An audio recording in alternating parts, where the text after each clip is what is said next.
Assalamualaikum warahmatullahi wabarakatuh. Waalaikumsalam warahmatullahi wabarakatuh. Apa kabar Bapak Ibu? Sehat? Sehat. Baik.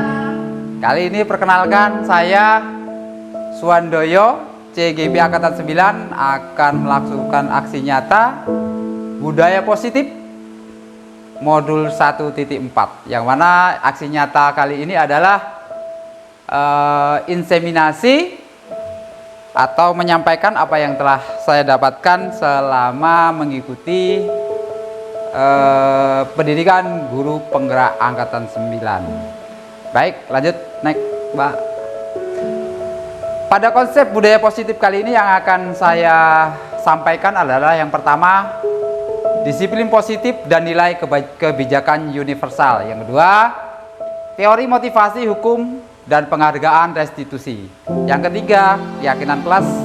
Kemudian yang keempat, kebutuhan dasar manusia, yang mana nanti di dalam kebutuhan dasar manusia ini akan kita ketahui banyak diantaranya nanti kita sebutkan. Kemudian restitusi, yaitu 5 posisi kontrol kita sebagai guru. Yang terakhir yaitu segitiga restitusi, yang mana dalam segitiga restitusi ini adalah tindakan kita terhadap suatu permasalahan apabila terjadi di tengah kita itu banyak masalah dengan anak-anak. Jadi tidak ada yang namanya ketika kita menggunakan restitusi ini, kita tidak ada yang namanya kekerasan dengan siswa. Naik Mbak. Budaya positif dan nilai kebijakan universal. Ini perlu kita ketahui ya, dalam budaya positif di sekolah itu nilai dan kebiasaan di sekolah yang semuanya berpihak pada murid. Jadi tidak ada lagi kebijakan itu yang berpihak pada guru. Pada dasarnya setiap kebijakan kegiatan yang ada, apalagi di kurikulum Merdeka sekarang ini sudah mengacu kepada kebijakan atau yang berpihak kepada murid. Kemudian terjadi perubahan paradigma. Untuk membangun budaya positif, ini sekolah perlu menyediakan lingkungan yang positif, aman, nyaman. Sehingga kalau siswa sudah aman, sudah nyaman, maka siswa itu akan mampu berpikir secara logis, secara sehat, dan akan membuka kecerdasan anak-anak kita. Kemudian dari kemampuan anak berpikir dan bertindak ini akan menciptakan mereka itu selalu berpikir positif, yaitu anak-anak kita akan merdeka, mandiri, dan akhirnya akan bertanggung jawab. Yang kedua adalah disiplin dikaitkan dengan kontrol, ya, dengan kontrol. Dalam hal ini kontrol guru ini perlu dalam menghadapi murid. Next. Oke. Untuk memahami kontrol ini, coba Bapak Ibu genggam tangan, Pak, genggam tangan. Nah, apabila Bapak Ibu genggam tangan, coba sebelahnya membuka yang sebelah, orang sebelah membuka sebelah, bisa nggak? Nggak bisa. Nggak bisa, ya. Kalau bisa pun itu akan ada pemaksaan. Jadi intinya adalah yang dapat saya sampaikan adalah Pak, kita sendirilah yang memegang kontrol atas kepalan tangan kita. Nah, kita mau buka atau mau nutup, itu tergantung kita. Benar nggak Ibu-ibu? Benar ya? Iya, kalau begitu jadi ini genggam terus ya genggam. Nah, artinya yang dapat mengontrol kita itu kita sendiri, termasuk dengan anak-anak. Yang bisa mengontrol anak-anak itu sebenarnya anak-anak itu sendiri, bukan kita. Kalau konsep kita dulu tahun 45 mungkin ya, yang pernah kita diajarkan dulu, mungkin kita genggam, kemudian yang kontrol murid harus gini, harus gini, harus gini. Nah, di kurikulum sekarang, kurikulum Merdeka terutama itu sudah diterapkan yang ngontrol itu sebenarnya diri kita sendiri. Menurut Ki Hajar Dewantara, menuntun ya, konsep pendidikan atau tujuan pendidikan ini adalah menuntun segala kodrat yang ada pada anak agar mereka dapat mencapai keselamatan dan kebahagiaan yang setinggi-tingginya, baik sebagai manusia ataupun sebagai anggota masyarakat. Oleh sebab itu, kita ini hanya bisa menuntun atau di dalam kekuatan hidup kodrat yang ada pada anak-anak agar memperbaiki lakunya atau hidup dan tumbuh kekuatan kodrat anak. Maksudnya bagaimana? Maksudnya kita itu hanya sebagai penuntun, ya, sebagai fasilitator, tapi bukan sebagai pengontrol. Ini perlu posisi kita yang perlu kita pahami bersama-sama. Kemudian dari perubahan paradigma ini ada yang disebut dengan teori kontrol, ya, atau illusion kontrol. Ilusi kontrol. Yang pertama adalah guru mengontrol murid. Yang kedua, ilusi bahwa kritik dan membuat orang merasa bersalah dapat menguatkan karakter. Nah, ini nanti perlu kita bahas. Kemudian yang ketiga, semua penguatan positif, efektif, dan bermanfaat. Penguatan itu positif, efektif, dan bermanfaat. Kemudian yang selanjutnya, ilusi bahwa orang dewasa memiliki hak untuk memaksa. Ini selama ini yang kita pahami kan begini ya. Selama ini kita pahami seperti itu, yang dewasa itu bisa memaksa, yang puasa bisa memaksa, padahal semua ada hak dan kewajiban. Nah, di sini ada posisi Bapak Ibu atau kita sebagai guru ini hanya sebagai fasilitator, jadi bukan sebagai pengontrol. Kemudian perubahan paradigma stimulus respon teori kontrol. Siapa sesungguhnya yang memiliki kontrol? Nah, dari tadi, yang pertama tadi yang mengontrol kita sendiri, yang mengontrol tangan kita untuk buka tangan adalah kita sendiri. Ini kita jabarkan stimulus respon. Ini kita mencoba mengubah orang agar berpandangan sama dengan kita. Ya, kamu harus sama dengan saya. Kamu harus pintar, ya. Anak-anak harus pintar, ya kan? Nah, ini ternyata ada stimulus respon. Kemudian bedanya dengan teori kontrol adalah kita berusaha memahami pandangan orang lain tentang dunia. Berarti pemahaman kita berbeda ya, stimulus dengan teori. Dan kemudian yang selanjutnya perilaku buruk terlihat sebagai suatu kesalahan. Jadi selama ini kita tahu semua perilaku, padahal pada dasarnya semua perilaku itu ada tujuannya. Kenapa dia berbuat buruk? Gitu kan? Mungkin ada sebab, mungkin ada akibat, dan yang jelas ada alasannya ya. Disinilah kita sebagai guru itu harus mengerti alasannya apa. Nanti ada yang disebut dengan teori segitiga restitusi. Ini yang harus kita lakukan ketika kita anak bermasalah dengan kita. Kita lanjutkan dengan saya bisa mengontrol orang lain. Nah, pada kenyataannya kita itu tidak bisa mengontrol orang lain. Karena kalau kita mengontrol orang lain itu namanya sudah unsurnya pemaksaan. Sesuatu yang dipaksa maka tidak akan baik dan akan berakhir dengan tidak baik juga. Sesuatu yang dimulai dengan tidak baik maka akan berakhir dengan tidak baik. Kemudian pemaksaan ada pada saat bujukan gagal. Misalnya kalau dicontohkan, anak-anak harus ini ya. Kemudian ketika anak-anak kita itu tidak bisa mengerjakan atau tidak selesai, maka kita akan memaksakan gitu ya dengan anak-anak. Kita akan memaksakan kehendak kita dengan anak. Ini yang tidak boleh. Kemudian model berpikir menang atau kalah. Nah, ini ketika di teori kontrol juga model berpikir menang atau kalah. Padahal pada dasarnya berpikir menang kalah itu boleh, tapi melalui tahapan-tahapan yang tentunya harus dilakukan dengan sesuai dengan aturan-aturannya. Nah, kemudian apa sih makna disiplin? Ada yang tahu? Disiplin sering dikaitkan dengan kita itu sesuai dengan tempatnya, gitu ya. Coba kita buka selanjutnya. Dalam budaya kita makna disiplin dimana menjadi sesuatu yang diberikan seseorang pada orang lain untuk mendapatkan kepatuhan. Kamu itu disiplin, orang kamu harus patuh. Benar atau salah seperti itu? Ini budaya kita ya selama ini ya. Kita cenderung menghubungkan kata disiplin dengan ketidaknyamanan.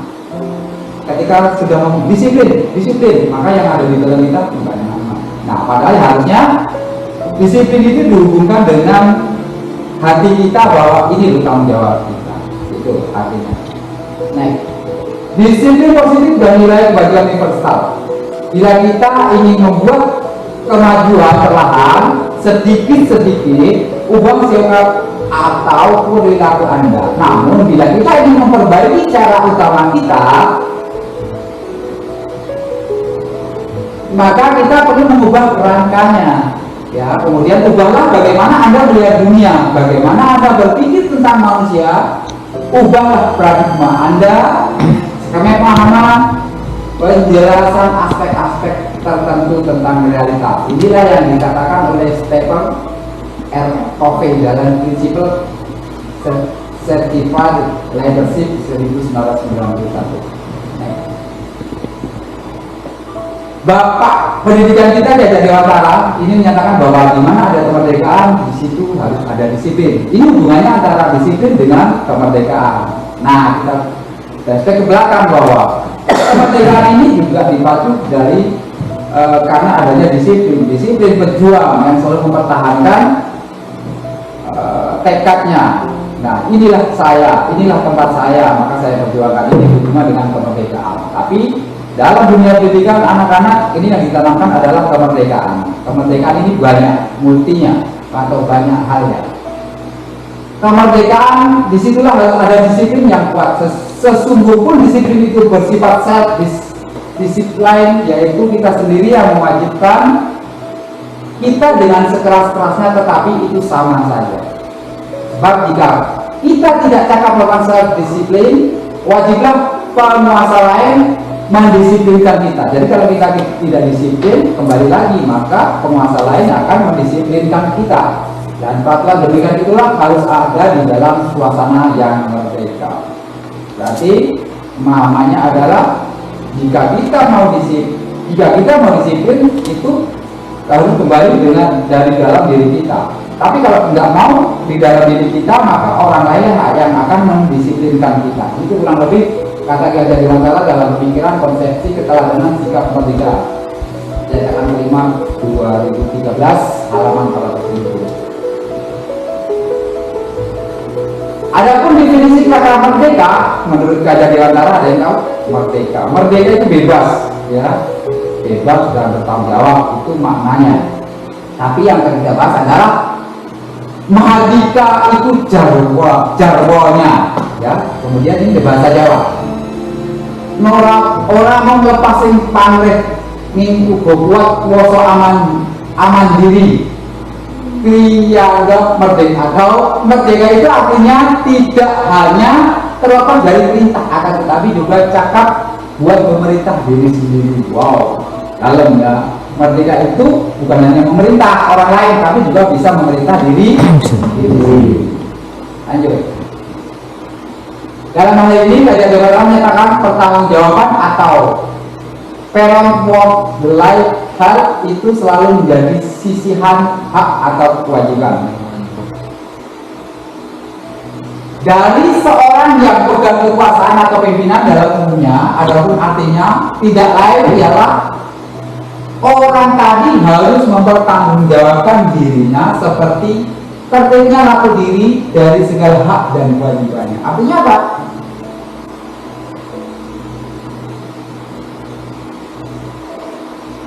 Tidak lain adalah orang tadi harus mempertanggungjawabkan dirinya serta tertib lakunya. Jadi orang itu bebas, tapi dia harus mempertanggungjawabkan dirinya atau tindakannya itu. Ini menurut Ki Hajar Dewantara juga dari halaman 469. Kemudian bisa kita tarik kesimpulan bahwa disiplin adalah kemampuan memerintah diri sendiri. Jadi dalam kemampuan dan menguasai diri untuk memilih tindakan yang mengacu pada nilai-nilai yang kita hargai dengan penuh tanggung jawab tanpa memerintah orang lain.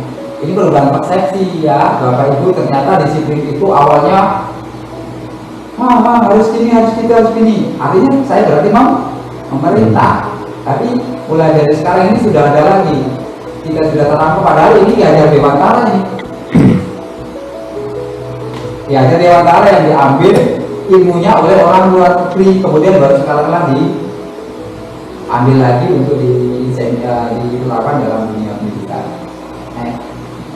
Kemudian nilai kebajikan dari 6 institusi atau organisasi. Yang pertama adalah kalau di sekolah itu ada yang namanya profil pelajar Pancasila. Penerapan profil pelajar Pancasila itu diantaranya adalah beriman, bertakwa pada Tuhan Yang Maha Esa, dan berakhlak mulia. Yang kedua, yang pertama penjelasannya kita harus selalu melaksanakan apa jadi perintah apapun agama dan kepercayaan. Kemudian mandiri, anak dituntut untuk mandiri. Artinya apa? Kita hanya menuntut. Wes, anak itu suruh mau apa, maunya apa. Nah inilah namanya nanti ada yang namanya pendidikan diferensiasi. Bahwa setiap anak punya keunikan tersendiri. Kemudian bernalar kritis, berkebinekaan global, bergotong royong, dan kreatif. Lanjut.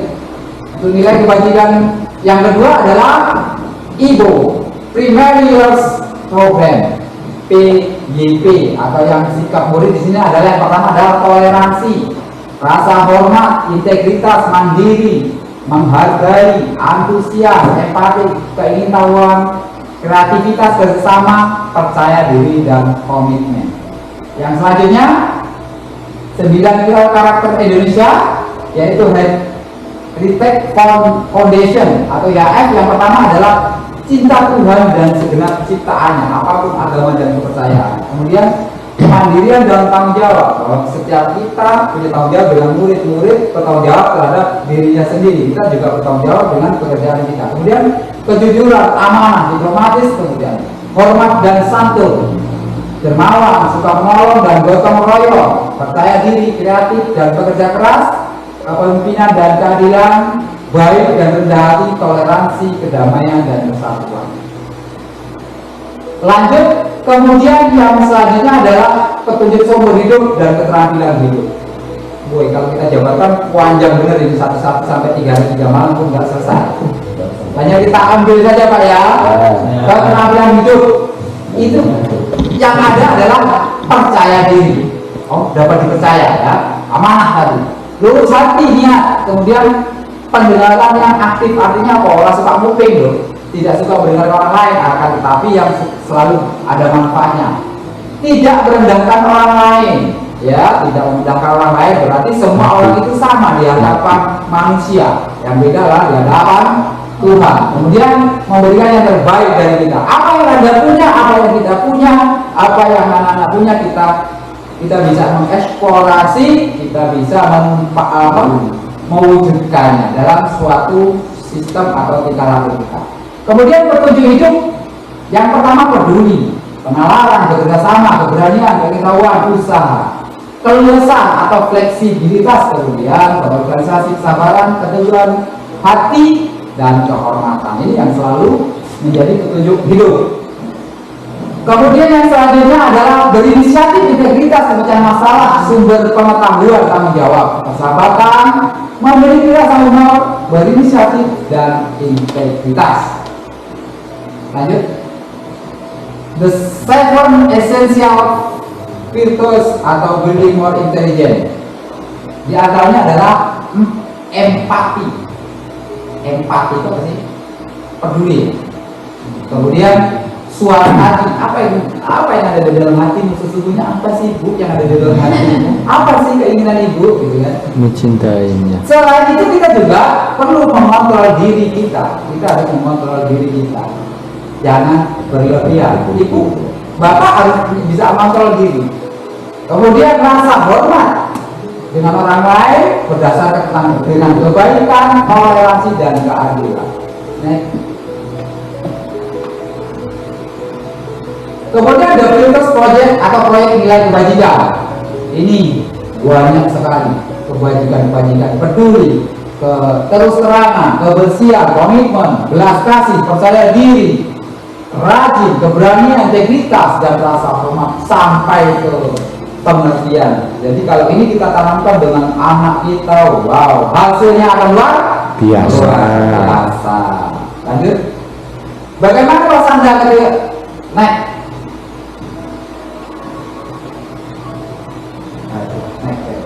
Ini kok malah salah. Kemudian, oke kita lanjutkan. Teori motivasi, hukum dan penghargaan restitusi. Apa diantaranya? Ini ada 2. identitas gagal dan identitas sukses. Kalau identitas gagal itu biasanya berupa hukuman. Karena apa? Kalau hukuman itu biasanya diadakan ketika orang itu melakukan kesalahan. Kita perlu jelaskan. Kemudian identitas yang sukses ini adalah penerapan dari kata depan tadi, disiplin. Nah, disiplinnya ada dua, konsekuensi dan restitusi. Nanti kita bagi lagi. Ketika pada satu hukuman itu sesuatu yang menyakitkan, ya enggak sih? Dihukum, sakit nggak artinya? Sakit. Sakit. Kamu dihukum ditinggal, sakit nggak? Sakit. Iya. Kemudian tidak nyaman. Betul. Ini dalam waktu jangka panjang ataupun jangka Pendek. Ketika Anda ditinggal, Tidak nyaman. tidak nyaman dalam sesuatu yang Iya. jangka panjang. Tapi sekarang udah nyaman kok, Pak. Kemudian korban itu mendapatkan pengadilan benar, ada benarnya. Ketika yang satu melakukan kesalahan, si korban akan mendapatkan pengadilan ketika keadilan itu sesuai dengan kodratnya. Kemudian yang perlu kita garis bawahi adalah murid itu akan tersakiti, itu hukuman. Nah, disinilah Anda perlu diterapkan dengan kesadaran diri. Kembali lagi ke disiplin tadi, yang mana dari teori kontrol bahwa kita itu tidak bisa mengontrol orang lain, tapi orang itulah yang mengontrol dirinya sendiri. Kemudian perilaku positif atau agresif meningkat ketika orang itu anak itu dihukum, maka dia akan timbul agresifnya akan meningkat. Bedakan ketika anak sering dielus dengan dibentak, itu akan sangat berbeda. Itulah tentang hukuman yang dalam identitasnya gagal. Kemudian kita balik ke identitas sukses. Konsekuensi dan restitusi. Konsekuensi adalah sesuatu yang harus terjadi, timbul akibat, ya. Konsekuensi apabila ibu tidak buat modul, konsekuensinya maka ibu tidak akan bisa melakukan pembelajaran dengan baik. Kemudian tidak nyaman untuk murid dalam waktu jangka pendek. Kemudian korban akan terabaikan atau diabaikan. Murid tidak nyaman, penguatan yang bertahan dalam waktu pendek. Ini kalau konsekuensi akan. Tetapi ketika restitusi merupakan pilihan. Pilihannya mau seperti apa? Pilih A atau pilih B, gitu ya. Ya itu ya pilihan ya. Kemudian menguatkan untuk murid anak dalam jangka waktu panjang. Ini korban mendapatkan gantinya. Jadi ibu akan mendapatkan gantinya, atau korban di sini sebagai murid akan mendapatkan gantinya. Kalau ibu sebagai murid, maka ibu akan mendapatkan gantinya. Ya. Kemudian murid ini akan mendapatkan penguatan, dia akan mendapatkan penguatan atau penyemangat gitu. Itu support ya, begitu betul itu support system. Kemudian ketika ada masalah, maka masalah itu akan terpecahkan. Baik, lanjut ke teori yang selanjutnya. Ini sampai panjang nih, ya. Kemudian ketika di hukuman tidak akan berjalan sistem itu. Karena apa? Orang akan melakukan sesuatu hanya berdasarkan apa tadi, hukuman, bukan dari kesadaran diri. Kalau di sini tadi apa Bu? Back dulu. Konsekuensi memerlukan monitoring, supervisi, ya. Itu ya betul. Tapi ketika restitusi maka dia tidak akan, karena dia sudah melakukan, dia sudah melakukan dengan berulang-ulang, bertanggung jawab intinya. Jadi nggak perlu dikontrol. Dia otomatis ketika, dari semua tahapan ini, back dulu. Dari semua tahapan ini, yang paling bagus yang mana menurut Bapak Ibu? Yang hukuman, konsekuensi, atau restitusi? Restitusi. Iya, karena apa? Di sinilah dituntut semua akan jadi solusinya itu di sini, tidak ada pemaksaan. Ketika di sini masih ada lah, mungkin lah, tapi masih ada pemaksaan. Ketika yang paling fatal adalah di sini. Kira-kira ini kalau Bapak Ibu ini sekarang ada di mana? Coba ke sini, selama ini ke sini atau ke restitusi? Konsekuensi. Ada mungkin ya, naik Bu, sedikit pemaksaan. Iya, betul. Harus konsekuensi ya. Kemudian teori motivasi warga ini juga ada yang negatif, ada yang netral, dan ada yang positif. Ini lanjutnya tadi. Misalnya, awas kalau nggak kamu lakukan. Sudah nyaman kan? Iya, betul. Cepat. Ayo bisa Pak, kalau nggak C. Itu kan? Sangat gak nyaman Pak. Itu sangat gak nyaman. Iya, enggak, Pak. Enggak. Terpaksa ya? Terpaksa Pak. Kemudian yang lakukanlah apa yang saya katakan. Iya. Datar-datar saja. Ya kalau kamu mau ya silakan, nggak bisa sebab. Iya betul Pak. Harus respon, mendorong kepatuhan. Konsep diri ini baik sebenarnya kalau di netral. Kemudian yang di negatif tadi kondisi buruk. Yang di positif ini yang perlu kita garis Pak. Apa hal ini yang sesungguhnya ingin kamu lakukan? Jadi bahasanya itu memang sudah seperti itu. Nah, kami ini pengen angkat kau. Tak turutin apa mau. Gitu kan? Kalau pengen apa Bu?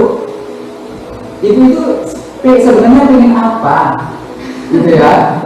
Kemudian dalam teori korbannya adalah itu mendorong kita berdisiplin positif. Nah, konsep inilah yang sangat kuat yang seharusnya kita miliki. Lanjut. Nah, ini tadi tentang teori motivasi, konsekuensi dan retribusi. Kemudian yang selanjutnya adalah membentuk keyakinan kelas atau sekolah. Jadi di sekolah itu seharusnya sekarang sudah dibuat kesepakatan. Misalnya aturan sekolah itu tidak dibuat berdasarkan kemauan kita. Jadi berdasarkan misalnya di kelas ini ditawarkan, yuk kita sepakati ketika kita belajar di dalam kelas apa yang harus kita lakukan. Misalnya boleh makan nggak? Tidak, juga maka tidak boleh makan. Boleh minum? Tidak. Kemudian angkat tangan ketika bertanya dan lain sebagainya.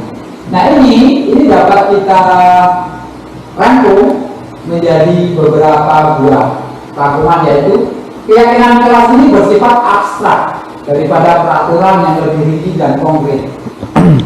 Keyakinan kelas berupa pernyataan-pernyataan yang umum sifatnya, kemudian senantiasa dibuat dalam bentuk positif. Jadi tidak boleh membuat keyakinan kelas itu membuat suatu hukuman misalnya. Kemudian keyakinan kelas dibuat sesuatu yang dapat diterapkan di lingkungan tersebut, membuat keyakinan tapi nggak bisa diterapkan, yang nggak usah. Kemudian semua warga kelas ikut berkontribusi dalam pembuatan keyakinan kelas lewat kegiatan surat pendapat. Jadi memang harus sama-sama ya, sama-sama membuatnya. Kemudian bersedia meninjau kembali keyakinan kelas dari waktu ke waktu. Jadi tidak bersifat tetap, pada suatu saat ini akan berubah ya, bisa jadi per bulan atau per semester atau per triwulan atau bahkan per tahun, karena dari tahun ke tahun itu aja, itu namanya tidak ada perubahan.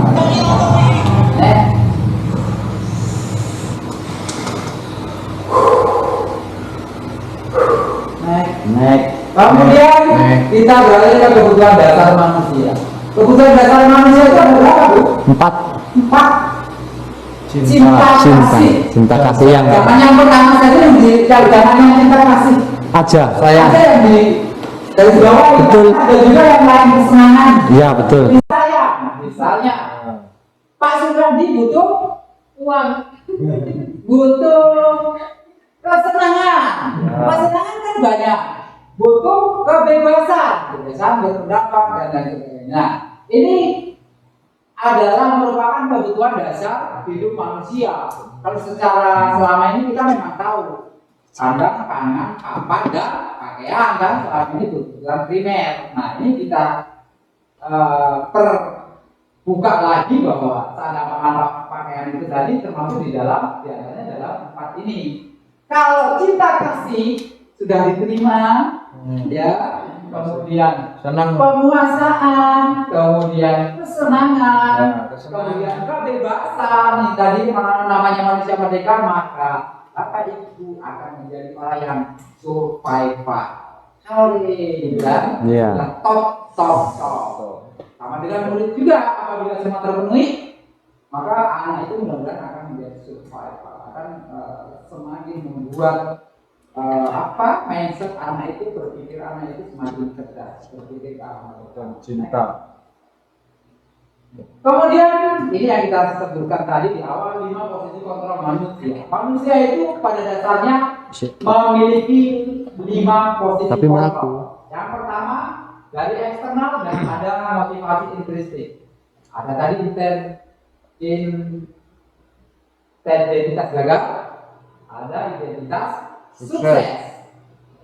Kemudian perilaku kontrol negatif. Yang pertama, perilaku kontrol negatif. Jadi guru itu ada juga yang sebagai perilaku kontrol negatif. Ini adalah sebagai penghukum. Tapi udah. Penghukum yang pertama, yang kedua adalah membuat merasa bersalah. Yang ketiga, inilah adalah sebagai teman. Yang ketiga, yang keempat sebagai pemantau, yang terakhir adalah sebagai manajer. Dari ke 5 ini nanti Bapak Ibu akan dapat mengetahui bahwa di mana seharusnya dan di mana sekarang posisi Bapak Ibu ini. Ya, contoh penghukum ya. Saya kasih contoh seperti ini. Andi, silakan kamu maju ke depan.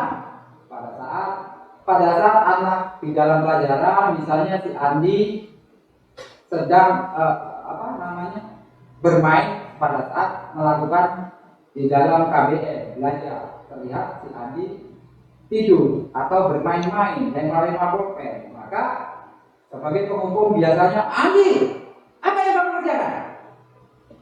Coba dengarkan. Nah, kamu ini main-main saja. Sini kamu pusat. Nah, itu sebagai Penghukum. Kemudian sebagai pembuat merasa bersalah. Contohnya seperti ini. Andi, apa kamu tidak tahu bahwa itu salah? Gitu kan? Apa kamu nggak kasihan? Misalnya si Andi ini melakukan sesuatu yang nakal di sekolah, maka ketika direstitusi oleh seorang guru akan menanyakan, apa kamu nggak kasihan dengan ibumu yang telah melahirkan kamu, menginginkan kamu di sekolah belajar dengan baik, sampai di sini kamu main-main. Ini membuat rasa bermasalah. Ini adalah yang termasuk kontrol negatif. Yang ketiga, identitas sukses.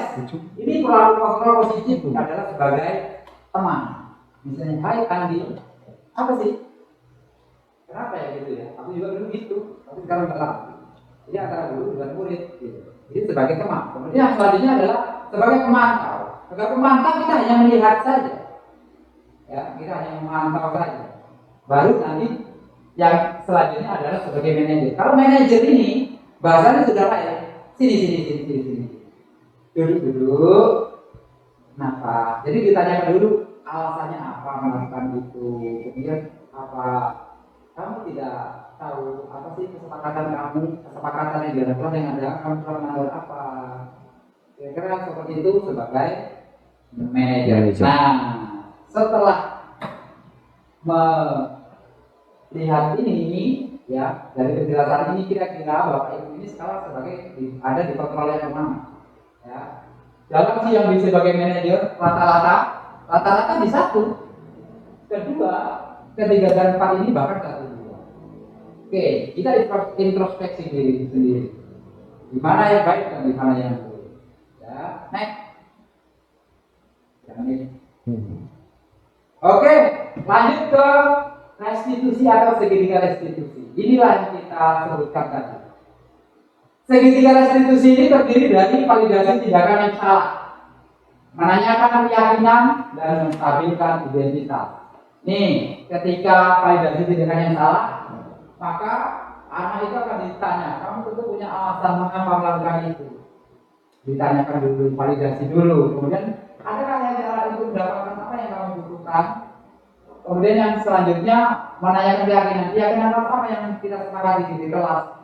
Kita kan sudah punya kesepakatan ketika anak-anak yang melakukan kesalahan apa sih yang kalau kamu langgar, jadi biar anak itu menjawab sendiri. Kemudian kamu ingin menjadi orang seperti apa?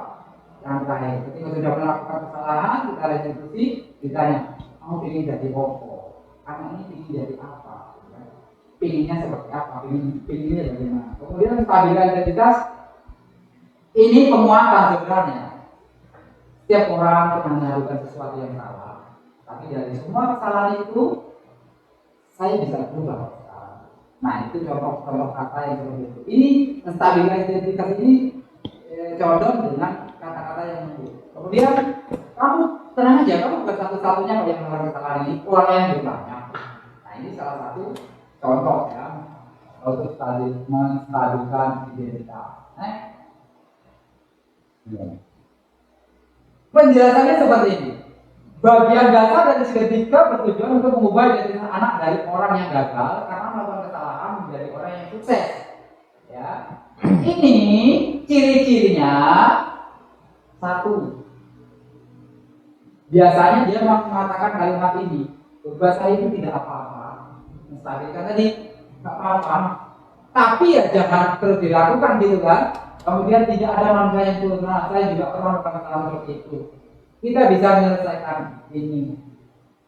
Bapak itu tidak tertarik mencari siapa yang salah, tapi Bapak ingin mencari solusi dari permasalahan yang ada. Kamu berasa begitu? Apakah kamu sudah menjadi teman yang baik bagi dirimu sendiri?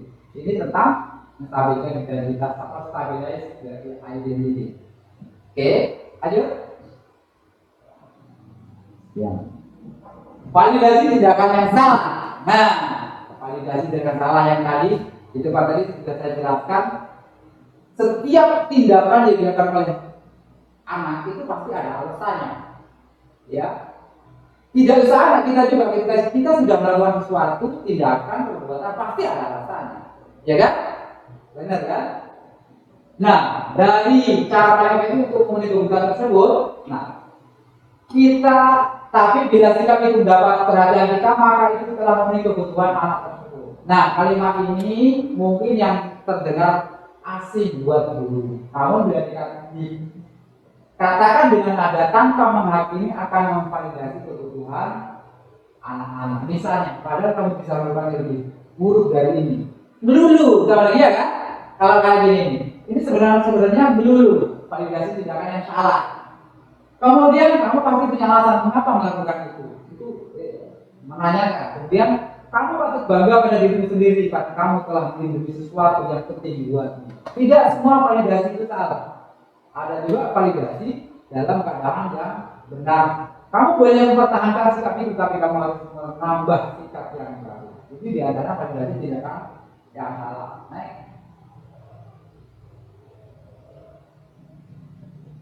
Nah, ini menanyakan keyakinan. Teori kontrol menyatakan bahwa kita pada dasarnya termotivasi secara internal. Nah, ini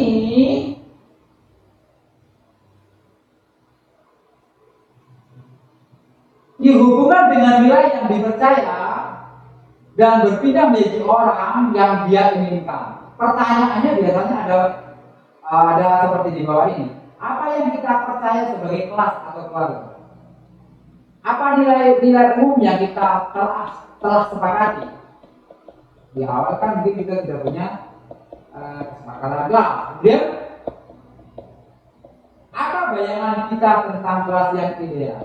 Bayangan kamu, bayangan bapak ibu kelas ini inginnya seperti apa? Ini tentang keyakinan kelas. Kemudian kamu mau jadi orang seperti apa? Ini patut kita tanyakan dengan siswa apabila bisa dibiasai di dalam refleksi. Kita lanjutkan di dalam pembelajaran. Lanjut. Oke, kiranya itu aja segera penyampaian atau disiplin positif dari saya. Besar kemungkinan banyak kesalahan yang saya sampaikan.